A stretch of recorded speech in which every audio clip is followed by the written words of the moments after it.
అసల ఎందుకు ఇదంతా మనం అసల ఇవాళ రోడ్డు మీద ఎన్నో ప్రాబ్లమ్స్‌లో తిరుగుతున్నాం. చాలా మంది జనాలు తిండికి ఉండట్లేదు, గుడ్డకి ఉండట్లేదు. ఎన్నో కష్టాలు పడుతున్నారు మనుషులు. నెలాఖరు వచ్చిందంటే ఈఎంఐస్ కట్టుకోవాలంటున్నారు. ఒక పక్కన చూస్తే రెంట్‌లు కట్టుకోవాలి. ఒక పక్కన పెళ్ళాం బిడ్డలను పోషించుకోవాలి. ఈ టాపిక్స్ అన్నీ వదిలేసి కేవలం ఇప్పుడు ఏదో ఒక్కడికి కడుపు నిండింది కదా అని ఎందుకు ఈ టాపిక్‌తో ఇంతగా గొడవలు చేసుకుంటున్నారు? ఎందుకు ఇదంతా అని. ఏముంది క్రిస్టియన్ అయితే ఏముంది, హిందూ అయితే ఏముంది. ఇప్పుడు మా మిసెస్ ముస్లిం. మా మిసెస్ ముస్లిం. హ్మ్. మాది లవ్ మ్యారేజ్. మా మిసెస్ ముస్లిం. నేను ఎవ్రీ ఇయరు తిరుపతెళ్తాను. పెద్ద తిరుపతి. కాలినడకన ఎళ్తాను. నేను ఇప్పటికి ఒక 15 టైమ్స్ అంటే ఎవ్రీ ఇయర్ ఎళ్తాను. ప్రతి సంవత్సరం ఏదో రీసెంట్‌గా మొన్న కూడా ప్రతి సంవత్సరం ఎళ్తాం. నేను ఎళ్ళిన ప్రతిసారి గుండు కొట్టించుకొనొస్తా. గుండు కొట్టించుకొనొస్తా. మా మిసెస్‌ని నేను ఎళ్ళాము. మా మిసెస్, నేను, మా పిల్లలు అందరం కలిసి ఎళ్ళాం. నేను పడుకొని నేను ఆల్రెడీ గుండు కొట్టించేసుకున్నాను. దర్శనం అయిపోయింది. కొంచెం పడుకున్నా. పడుకున్న తర్వాత నేను తెల్లారి డోర్ తీయంగానే మా మిసెస్ గుండుతో ఉంది. "ఏంటి గుండు చేపించుకున్నావేంటి నువ్వు?" లేదు మీరందరూ చేపించుకున్నారు కదా! నాకు కూడా చేపించుకోవాలనిపించి ఎళ్లి చిన్న మొక్కు మొక్కుకొని గుండు చేపించేసేసుకున్నాను అనంది. షాకు. ముస్లిమ్స్‌లో మామూలుగా తననెప్పుడు రెస్ట్రిక్షన్స్ ఏం పెట్టను. తను ఖురాన్ చదువుకోమన్నా చదువుకుంటది. ఖురాన్ చదువుకుంటది. పాపం రంజాన్ నెలలో ఉపవాసం ఉంటది. అలాగని నాతో పాటు గుళ్ళకొస్తది, గోపురాలకొస్తది. నేను చర్చికెళ్తే చర్చికి వస్తది. ఓకే. ఇప్పుడు అందరం కలిసి ఇలా ఇంత మంచిగా ఉంటే ఎంత బావుంది. అమ్మాయి గుండు చేపించుకుంది ఆ రోజున. 2 టైమ్స్ చేపించుకుంది అలాగా నాతో పాటు సెపరేట్‌గా. అంటే ఎందుకు ఈ గొడవలెందుకు అని నేననేది, నన్నేదో ఇలా బ్లేమ్ చేశారు, నన్నేదో ఇలా చేశారు, చెందారు అని దాని గురించి కాదు నేను మాట్లాడేది. ఎందుకు ఇప్పుడు తను ముస్లిం అయ్యుండి తను గుండు కొట్టించుకుంది మంచిగా. నీట్‌గా గుండు కొట్టించుకొని వచ్చింది. మొన్న రీసెంట్‌గా కొంచెం దుబాయ్ ఈవెంట్ ఒకటి వచ్చింది. దియా అని కొంచెం నాకు తెలిసిన ఫ్రెండ్ ఒక ఆవిడ. ఆవిడ ద్వారా ఇలాగ మనకి ఇలా వచ్చింది. చేయాలి మనం ఈవెంట్ అని ఇద్దరం అనుకుని చక్కగా గ్రాండ్‌గా ఒక ఈవెంట్ చేసాం దుబాయ్‌లో. చాలా వచ్చింది. వచ్చిందన్న సంతోషంతో మంచిగా వచ్చింది కదా అని కాలినడకన తిరుపతెళ్ళాం. తిరుపతి టు అరుణాచలం, అరుణాచలం టు ఇది. మళ్ళీ అన్నీ అయిపోయినాయి. సండే వచ్చింది. చర్చికెళ్ళాం. చర్చికెళ్ళి అక్కడ ప్రేయర్ చేసుకొని వచ్చాం. ఇప్పుడు ఇన్ని ప్రాబ్లమ్స్‌లో జనాలందరూ చస్తుంటే, ఈ క్రిస్టియానిటీ, హిందూయిజం, ఈళ్ళు ముస్లిమ్స్ అని ఎందుకు ఈ చిన్న చిన్న వాటికి మొన్నొక వీడియో చూశానండి. ఆ! అయితే ఆవిడ ఒక మాటన్నారు. ఏమనంటే, మన సాయిబాబా ఆఫ్ఘన్ ముస్లిము అతన్నెవరో కొలవొద్దు అనంటుంది.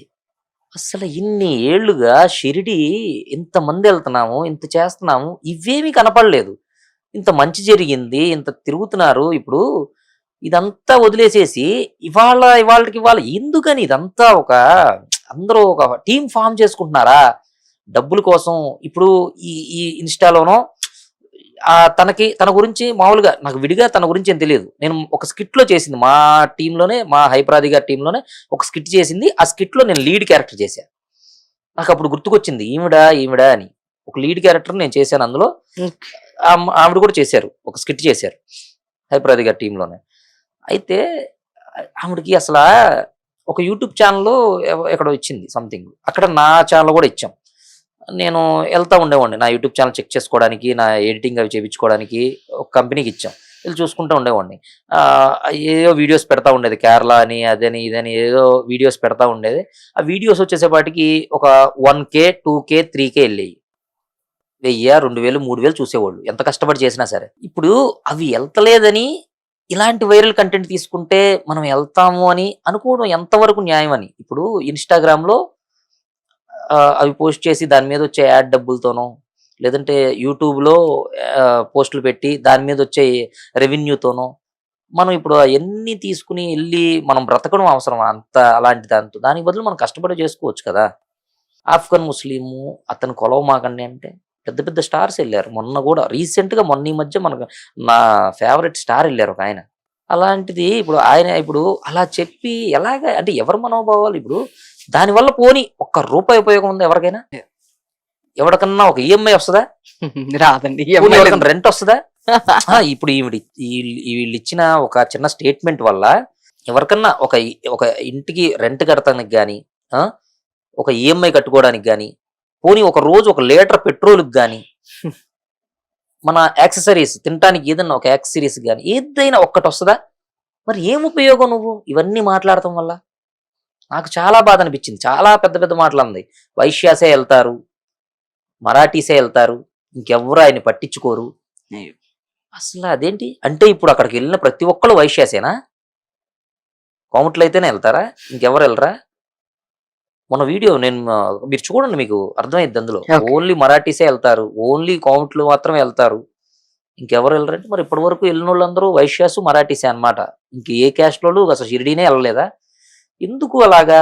ఆవిడ చిన్న చిన్న క్యారెక్టర్ నేను చూశాను ఒక సినిమాలో అనుకుంటా. చిన్న క్యారెక్టర్, చిన్న డైలాగు. జూనియర్ ఆర్టిస్ట్ అయినా ఒక పావుగంట కనపడతాడు. ఈవిడ అసలు ఆ టైంలో కనపడను కూడా కనపడలేదు. 2 డైలాగులు. ఆ తర్వాత ఏదో జస్ట్ ఒక 2 సినిమాలు చేసినట్టుంది. ఉమ్. మరి 2 సినిమాలు చేసి ఇప్పటిదాకా ఎంత జాబ్ చేసుకున్నా, ఏం చేసినా సరే మరి ఎలాగా మరి స్ట్రగుల్స్ ఎలా ఎదుర్కొంటారో, ఇలా ఎలా బ్రతుకుతారో మరి మనకు తెలియదు. బట్ ఒక టైం ఇక మనల్ని ఎవడూ పట్టించుకోవట్లేదు, మన పనికి అయిపోయింది, ఇక మన పరిస్థితి ఏంటి అని ఒక టైం అనుకుంటాను చూసారా, అప్పుడు మొదలైద్ది యుద్ధం. ఒక వేట అనమాట. ఇది ఏం మాట్లాడితే కంటెంట్ దొరికింది దీని మీద. ఇప్పుడు మనం ఉన్న సిచ్యువేషన్ కి ఇప్పుడు మనం ఒక ఇంచుమించుగా ఒక దానిలో తిరుగుతున్నాం, దానికి సెట్ అయ్యిద్ది. కాబట్టి మనల్ని ఎవడు ఏమీ అనలేడు.